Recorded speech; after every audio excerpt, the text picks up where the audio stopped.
So friends, आज हम अनुपात और समानुपात के बारे में पढ़ने वाले हैं। सबसे पहले हम शुरू करेंगे अनुपात से कि अनुपात आखिर होता क्या है। इसका कॉन्सेप्ट हम क्लियर करेंगे आप सबके साथ। तो अनुपात के लिए हम देखते हैं कि जब हम किन्हीं दो वस्तुओं का किसी चीज़ के आधार पर, चाहे वो लंबाई के आधार पर हो, चौड़ाई के आधार पर हो, रंग के आधार पर, रूप के आधार पर, किन्हीं दो वस्तुओं की क्या करते हैं, तुलना करते हैं, है ना। तो उसको हम बोलते हैं अनुपात। मतलब दो वस्तुओं की या कोई भी वस्तुओं में कुछ भी आ सकता है। वस्तुओं में आदमी भी आ सकते हैं, मनुष्य भी आ सकते हैं, है ना, सब लोग आ सकते हैं। किन्हीं गुण धर्मों के आधार पर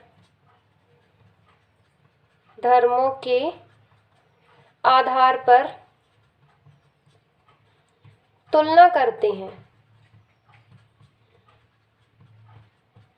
तो उसे हम क्या बोलते हैं, उसे हम अनुपात बोलते हैं। अब हम दो विषय वस्तुओं की किसके, लंबाई के आधार पर कर सकते हैं तुलना, चौड़ाई के आधार पर कर सकते हैं, रंग के आधार पर कर सकते हैं। जैसे हमने ले लिया कि राम के पास 10 रुपए हैं तथा श्याम के पास 20 रुपए हैं। तो हमें इन रुपयों का क्या निकालना है, अनुपात निकालना है। तो हम इन दोनों के रुपयों की तुलना कर देंगे। क्या कर देंगे, तुलना कर देंगे कि भाई जब हम निकाल रहे हैं क्या 10 का, और तुलना किससे कर रहे हैं, राम के 10 रुपए की तुलना हम श्याम के 20 रुपए से कर रहे हैं, है ना। तो कितना हो जाएगा ये 10:20।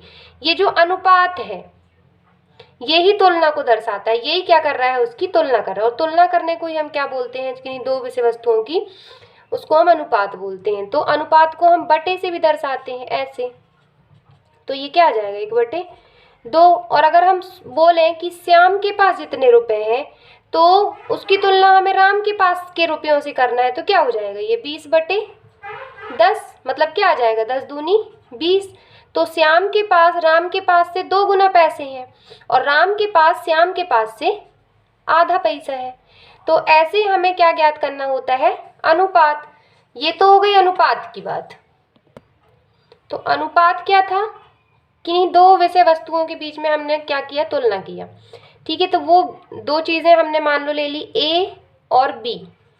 तो ये ए अनुपात बी, ये क्या कहलाएगा, अनुपात। ठीक है। और कोई और दो चीज़ें ले ली, जैसे हमने ले ली सी अनुपात डी, ये भी क्या कहलाएगा, अनुपात।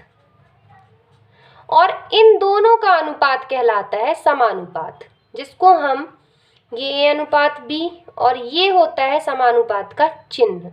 तो इन दोनों का अनुपात क्या कहलाएगा, समानुपात। अब आप अच्छे से समझ गए होंगे कि समानुपात हम क्या कहते हैं, किसको कहते हैं। मान लो कि मेरे पास और मेरी बहन के पास, है ना, राधा की बहन के पास कितने रुपए हैं, 10 रुपए। भाई के पास 20 रुपए। ठीक है। तो राधा के भाई बहन के पैसों का अनुपात, रुपए का अनुपात कितना आ जाएगा, 10/20। या इसको हम लिखेंगे 10:20। और राधा का तो हो गया, एक और हम कोई ले लेते हैं कि कविता की बहन के पास 15 रुपए तथा भाई के पास 30 रुपए।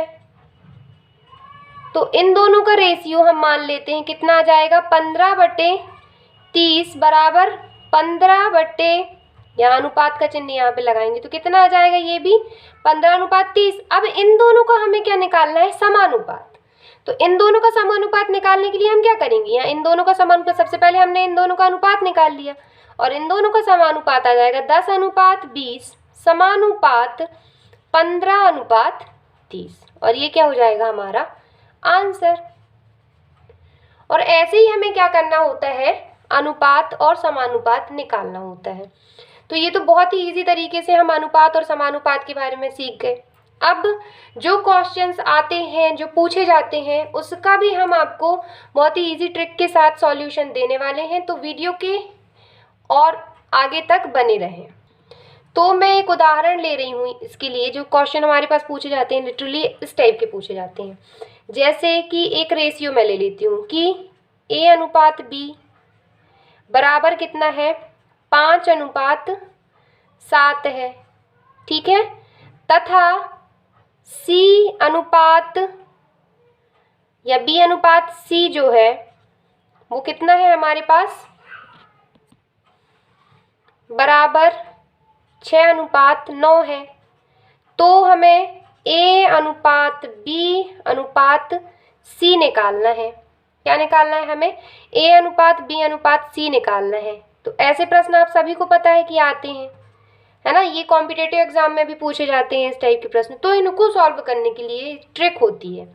यहाँ पे हमने ले लिया सॉल्व, जब हम इसको कर रहे हैं तो इसकी ट्रिक होती है, हमने ले लिया यहाँ पे A, यहाँ पे हमने ले लिया B और यहाँ पे हमने ले लिया C। अब ध्यान से देखिएगा, A रेशियो B की वैल्यू क्या है, 5:7। तो हमने यहाँ पे A की वैल्यू ले ली 5 और B की वैल्यू ले ली 7, और B रेशियो C की वैल्यू जो है 6:9 है।